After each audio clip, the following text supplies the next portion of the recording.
You are now listening to Clay Mohr, the American storyteller.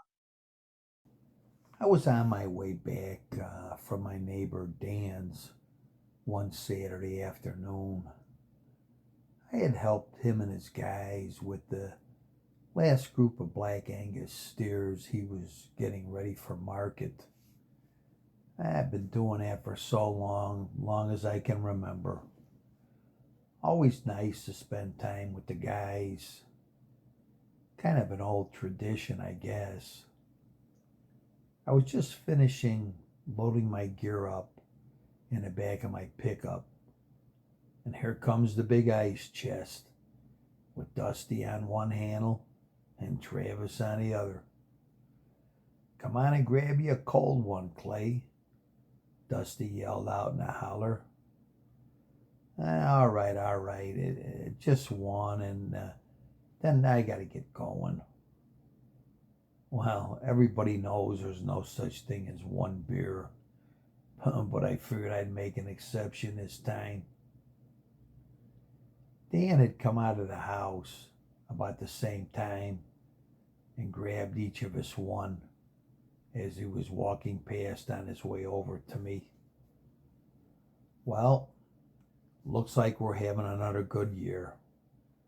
And thanks for the help, Clay. Much appreciated as usual." "Yeah, I know that. Yeah, you're welcome. Besides that, it gives me a chance to see the guys again, and not to mention you always take care of me when I need beef." Dan's got two regular full-time hands, Dusty and Travis, and the Bar M, real big local spread. They always loan out extra guys. "A lot of work," I said. "I wish people knew what it took to get that pound of ground beef to the grocery store." "Yeah, I know, Clay," Dan said, shaking his head.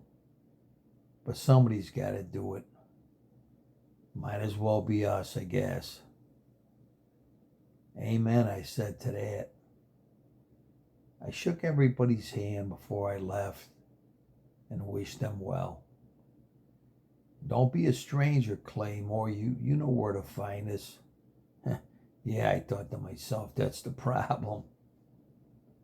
As I was driving back to my place, I was thinking, it's a good thing these guys are drinking there. Last time we went out, it wasn't very pretty. But we got an old saying in these parts: work hard, play even harder. Anyway, Dan knows how to keep these knuckleheads in line. Nah, I shouldn't really say that. Most of these guys would give you the shirt off their back if you needed it. As I got closer to my place, I could see one of my flags had gotten twisted up pretty good around the flagpole. That west wind that comes through here can be brutal at times. "I think I have a new one in the house," I said to myself. Pulled in the drive, went over to the kennel and grabbed my German Shepherd Sonny. 115 pounds of pure intimidation. What I call a real no nonsense type of a guy. Yeah, but once he gets to know you, he really warms up. If he doesn't, then there's usually a pretty good reason. And the reason is usually you. You gotta have a dog like that around. It's kind of like making friends with the biggest and ugliest guy right before you get into a barroom brawl. Well, not sure where I put my extra flags. I went into the laundry room first to check the cabinets. Nah, not there. Stopped and thought for a minute. I remember the storage closet downstairs. Went down, sure enough, there they were. So I went back out, hopped in a truck with Sonny, and headed back down the road. I pulled up and let Sonny out so he could run around a bit while I got busy with things. I checked all 3 flags.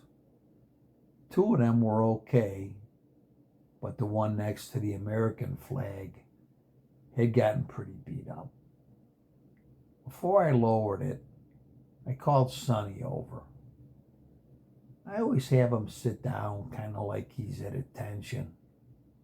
Someday, when I'm rich and famous, I'll have someone train him to salute. Yeah, right. I will never forget what an old Army Ranger buddy of mine used to say. Whenever you salute the flag, you are also saluting all the men and women that gave their lives in defense of it. About the time I got it lowered and unhooked, my mail lady, Jody, pulled up. Very sweet lady.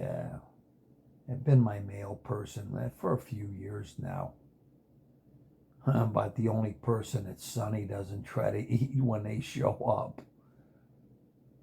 Might have something to do with the fact that she keeps a box of milk bones in her mail truck. Pretty slick lady. She got out, came over to the fence where I was standing and called Sonny over. He sat down. She handed him a milk bone through the fence. He gobbled it up and then laid down waiting for the second one. Sure enough, she pulled another one out of her back pocket and gave it to him. This Sonny is something else. She leaned on the fence as she reached over and handed me my mail. What you been up to, Clay Mohr? Pretty much the same, Jody, I said. I helped Dan out most of the day. Jody said, I'm sure that was an adventure. Always is, I said. And I'm pretty sure the adventure is still going on. She kind of chuckled. You know, people don't realize it, but I found that if you really want to know what's going on, just ask your mail person. It looks like you're going to replace one of your flags, Jody said as I was taking a new POW MIA flag out of the plastic bag. I don't know why, but this flag seems to get beat up a little more than the others. Maybe that's just to remind us what it really stands for. The POW MIA flag was designed to do just that. It was first designed around 1970, and in 1972, its design and protocol were officially recognized by the powers to be. In 1990, it became the only flag besides Old Glory to be permitted to be flown at the White House and remains there until this day. It was also decided that it would be flown directly to the left of the Stars and Stripes. When flown on the same flagpole as the American flag, it would be flown directly under and would supersede any other flag in that position. Pretty special, I always used to say to myself. Jody commented on how nice it looked as I hooked it up and raised it to the top. I looked over at Sonny, who was literally laying down on the job after his milk bones.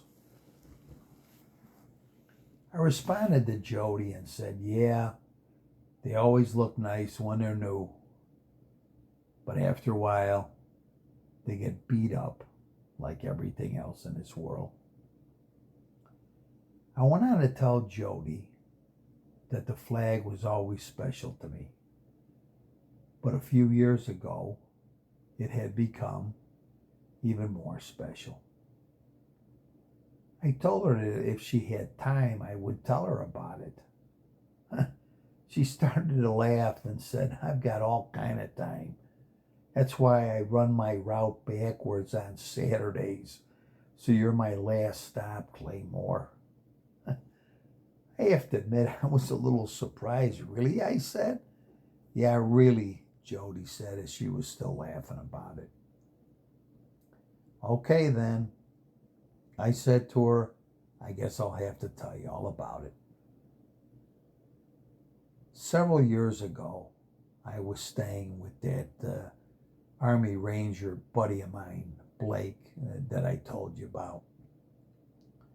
When he first retired from the military, he was asked to take over his uncle, who had recently passed trucking business. It was kind of a mess, and Blake asked me if I would come out and take a look at it.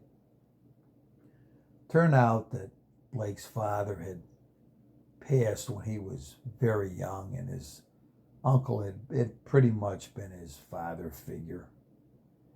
He told me later that he wanted to keep his uncle's memory alive through his business. Now, Blake and I go way back, so it didn't take me long to make all the arrangements and get packed. It's a good thing I was pretty thorough in my planning, as a couple of days turned out to be a couple of weeks. At one point, Blake was telling me that he was going to a motivational seminar on leadership and asked me if I wanted to tag along. He mentioned that the speaker was then Lieutenant General Hal Mohr. I had never heard of General Mohr, but Blake had promised me a steak dinner afterwards, so it was an easy decision to make. Little did I know that soon I would be in the presence of not only a great American, but one of the most admired individuals to ever attend the United States Military Academy at West Point. When we got to the auditorium, it was filling up fast. I mentioned to Blake, it looks like this guy really packs them in. This is nothing, Blake commented. Shortly after that, General Mohr took the stage, and the place went up for grabs. The applause was deafening. After several pleas, General Mohr finally got the crowd to quiet down and began to speak. At one point, you could tell that he was almost embarrassed that one man would get this kind of reception. Well, as I would find out later, along with many other things, that was Hal Mohr. After a short introduction, he went on to speak about several things, mostly leadership, based on his experiences in 2 wars. As he continued to speak, you could just feel the sense of respect and admiration that everyone in attendance had for this man. He spoke about life values and leadership principles in everyday life. I listened very carefully, as I felt that these lessons and experiences were learned under the worst conditions possible. That being the Battle of Ai Drang LZ X-ray, 14 November 1965. He talked about problems and never quitting, while saying there is truly a solution for every problem, and that you can very rarely ever exhaust all your options. I can only imagine how great of a leader Hal Mohr must have been at that dangerous time. But that, I feel, is reserved for those brave and unselfish men that were there the 3 days that battle went on. As he approached the end of the seminar, I will always remember some of his closing remarks. He stated that one of his finest accomplishments in 2 wars was that he never lost a man to prisoner of war or missing in action. He stated that he kept his pledge to leave no man behind, while always reminding his comrades that if he went down, to bring me home too. Well, as it turned out, Hal Mohr did not go down, as the Almighty had other plans for him.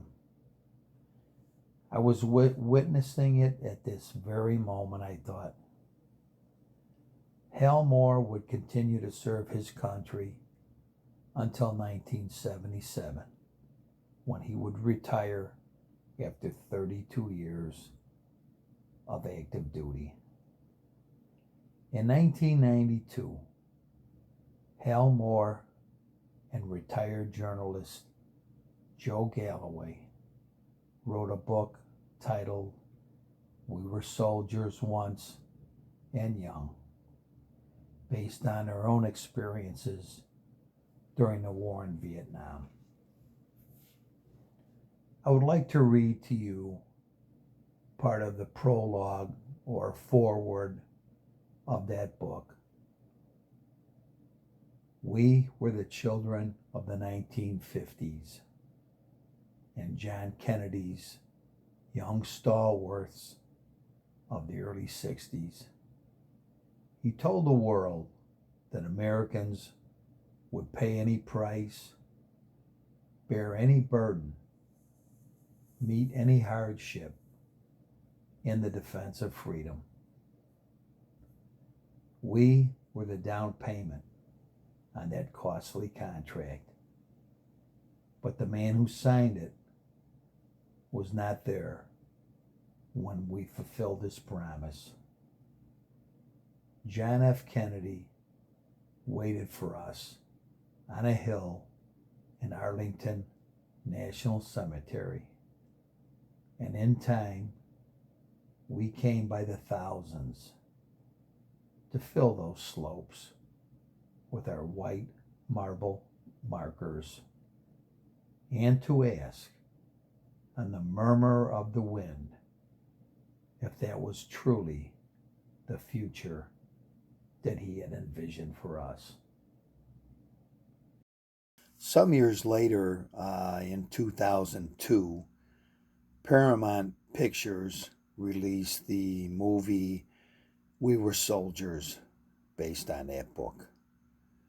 So you see, Jody, that's why this flag has such a special meaning for me, as I would hope that it would hold something special for others as time goes by, and will endure in the same way as the memory of all those that served our nation. All gave some gave all. I had never had the privilege of meeting General Mohr, but a year or so later, after helping Blake out, I got a package in the mail. It contained a copy of General Mohr and Joe Galloway's book, along with a beautiful 8x10 photo of General Mohr in his dress, cavalry blues, personally signed to me. But that's another story for another time.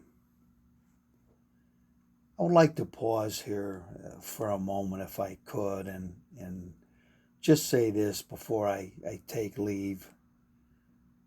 I thought long and hard during the process of researching and putting this story together.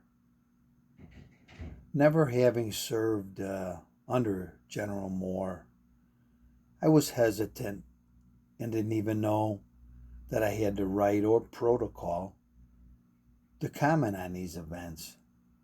My only hope is that I did it with the reverence, accuracy, and respect that it deserved, bringing the past to the present. I am Clay Mohr.